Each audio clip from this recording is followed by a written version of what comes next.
Speech of Sri Ramalingaya Reddy. ಯಜಮಾನ್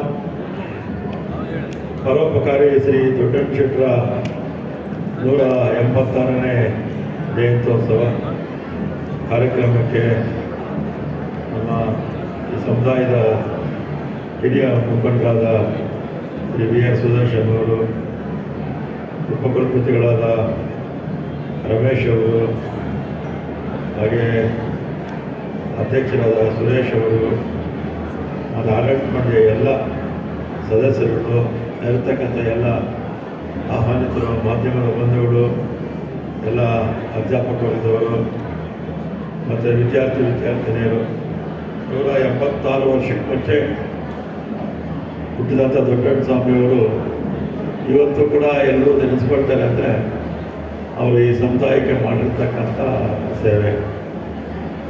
1915ರಲ್ಲಿ ಈ ಸಂಸ್ಥೆಯನ್ನು ಪ್ರಾರಂಭ ಮಾಡಿ ಆಗ ವಿದ್ಯಾಭ್ಯಾಸ ಅನ್ನೋದು ಭಾಳ ಅನುಕೂಲಸ್ಥರು ಮಾತ್ರ ಅವಕಾಶ ಇತ್ತು ಮತ್ತು ಮೇಲ್ವರ್ಗದ ಜನ ಅನುಕೂಲಸ್ಥರು ಮಾತ್ರ ವಿದ್ಯೆಗೆ ಅವಕಾಶ ಇತ್ತು. ಅಂಥ ಸಂದರ್ಭದಲ್ಲಿ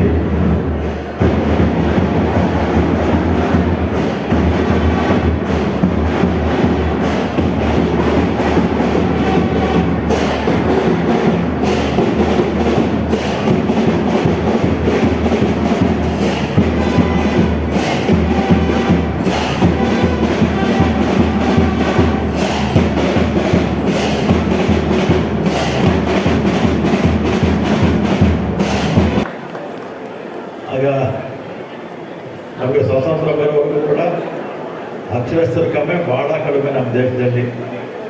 ಅದರಲ್ಲಿ ಆಗಲೇ ಹೇಳಿದ್ನಲ್ಲ, ಮೇಲ್ವರ್ಗದ ಜನ ಮತ್ತು ದೊಡ್ಡ ದೊಡ್ಡ ಜಮೀನ್ದಾರರ ಮಕ್ಕಳು ಮಾತ್ರ ಓದುವಂಥ ಅವಕಾಶ ಇದ್ದಂಥ ಸಂದರ್ಭದಲ್ಲಿ ದೊಡ್ಡಣ್ಣ ಶೆಟ್ಟರು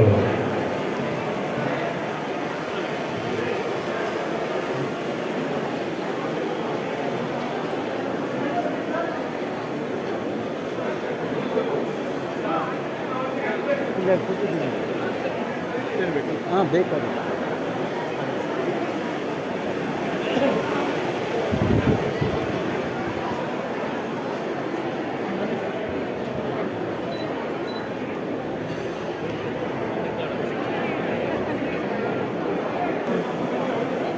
ಬಸವನಗುಡಿ MLA ಗರುಡಾಚಾರ್ಯ and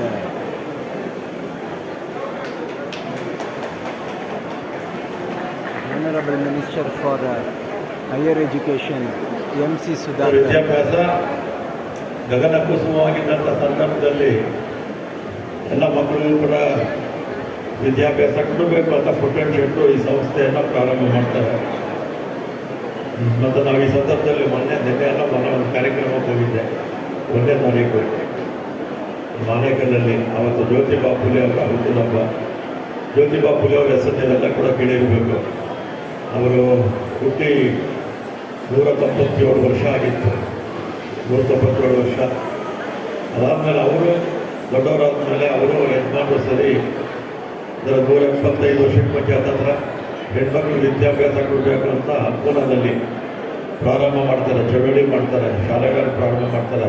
ಸಾಕಷ್ಟು ಅವಾಗ ವಿದ್ಯಾಭ್ಯಾಸ ಕೊಡೋದಕ್ಕೆ ಹೊರಟಾಗ ಅವರಿಗೆ ಸಾಕಷ್ಟು ವಿರೋಧ ಕೂಡ ಮಾಡ್ತಾರೆ.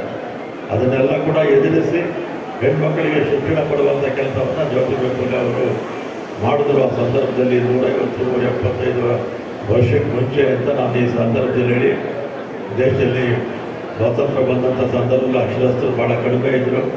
ಸ್ವಾತಂತ್ರ್ಯ ಬಂದ ನಂತರ ಕೇಂದ್ರ ಸರ್ಕಾರಗಳು, ರಾಜ್ಯ ಸರ್ಕಾರಗಳು ಶಾಲಾ ಕಾಲೇಜುಗಳನ್ನು ತೆಗೆದು ಎಲ್ಲರಿಗೂ ಕೂಡ ವಿದ್ಯಾಭ್ಯಾಸವನ್ನು ಕೊಟ್ಟಂಥ ಕೀರ್ತಿ ಎಲ್ಲ 47ರಿಂದ ಬಂದಂಥ ಎಲ್ಲ ಸರ್ಕಾರಗಳಿಗೂ ಸಲ್ಲುತ್ತೆ ಅಂತ ನಾನು ಈ ಸಂದರ್ಭದಲ್ಲಿ ಹೇಳಿ, ಮತ್ತು ನಮ್ಮ ದೊಡ್ಡಣ್ಣ ಶೆಟ್ಟರ ಹೆಸರನ್ನು ಬಸ್ ಸ್ಟ್ಯಾಂಡ್ಗೆ ಇಡಬೇಕು ಅಂತ ನಮ್ಮ ಸುದರ್ಶನ್ ಅವರು ಆಡಳಿತ ಮಂಡಳಿಯವರು ಕೇಳಿಕೊಂಡ್ರು.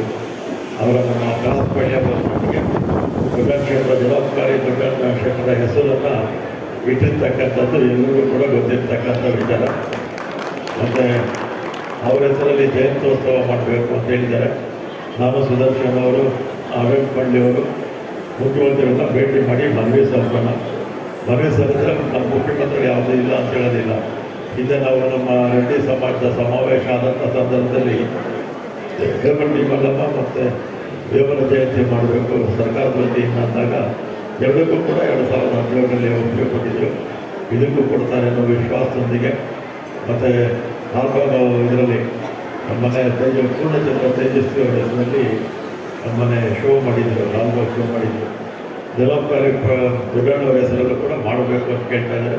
ನಾನು ಕೂಡ ನಮ್ಮ ಮಲ್ಲಿಕಾರ್ಜುನ ಮಂತ್ರಿಗಳಿಗೆ ಪತ್ರ ಬೇಕಾದ್ರೆ ಅವರಿಗೆ ತಿಳಿಸ್ತೀನಿ ಅಂತ ನಮ್ಮ ಸಂದರ್ಭದಲ್ಲಿ. ಮತ್ತು ಈ ರೀತಿ ಸಂಸ್ಥೆಗಳನ್ನು ಇಲ್ಲೇ ಅಲ್ಲ, ನಮ್ಮ ರಾಜ್ಯದಲ್ಲಿ ಹಿಂದೆ ಎಲ್ಲ ಸ್ವಾತಂತ್ರ್ಯ ಪೂರ್ವದಲ್ಲಿ ಸಾಕಷ್ಟು ಈ ಥರ ಬೇಡಿಕೆಗಳನ್ನು ಜಮೀನು ಕಟ್ಟಡಗಳನ್ನು ಕೊಟ್ಟವರಿದ್ದಾರೆ. ಉದಾಹರಣೆಗೆ ತೋಟದಪ್ಪ ಚೌಟ್ರಿ ರೈಲ್ವೆ ಸ್ಟೇಷನ್ ಪಕ್ಕದಲ್ಲೇ 3-4 ಎಕರೆ ಹಂಗಾಲದಲ್ಲೇ ಕೊಟ್ಟಿದ್ದಾರೆ. ಅವನು ಮೆಜೆಸ್ಟಿಕ್ ಥಿಯೇಟರ್ ಆಪೋಸಿಟ್ ಬಂಡಿಶೇಷಮ್ಮ ಹಾಸ್ಟೆಲ್, ಮಕ್ಕಳು ಓದೋದಕ್ಕೆ ಬಂಡಿಶೇಷಮ್ಮನವರು ಹಾಸ್ಟೆಲ್ ಕೂಡ ಕೊಟ್ಟಿದ್ದರು. ಇಲ್ಲೇ ಮರಿಯಪ್ಪ ಹಾಸ್ಟೆಲ್ ಚಾಮರಾಜಪೇಟೆಯಲ್ಲಿ ಇದೆ. ಈ ರೀತಿ ನೂರಾರು ಜನ ಮಕ್ಕಳ ವಿದ್ಯಾಭ್ಯಾಸಕ್ಕೆ ಜಾಗಗಳನ್ನು ಬೆಂಗಳೂರು ನಗರದೆಲ್ಲ ರಾಜ್ಯ ಎಲ್ಲ ಭಾಗಗಳಲ್ಲೂ ಕೂಡ ಕೊಟ್ಟಿದ್ದರು.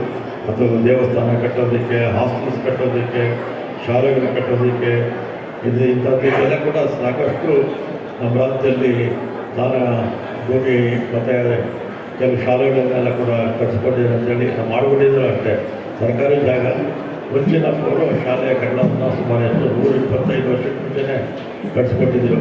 ಅದರಿಂದ ತ್ಯಾಗಿಗಳನ್ನು ಜ್ಞಾಪಿಸ್ಕೊಳ್ಳುವಂಥ ಕೆಲಸ ಭಾಳ ಒಳ್ಳೆಯದು ಅಂತೇಳಿ ಎಲ್ಲ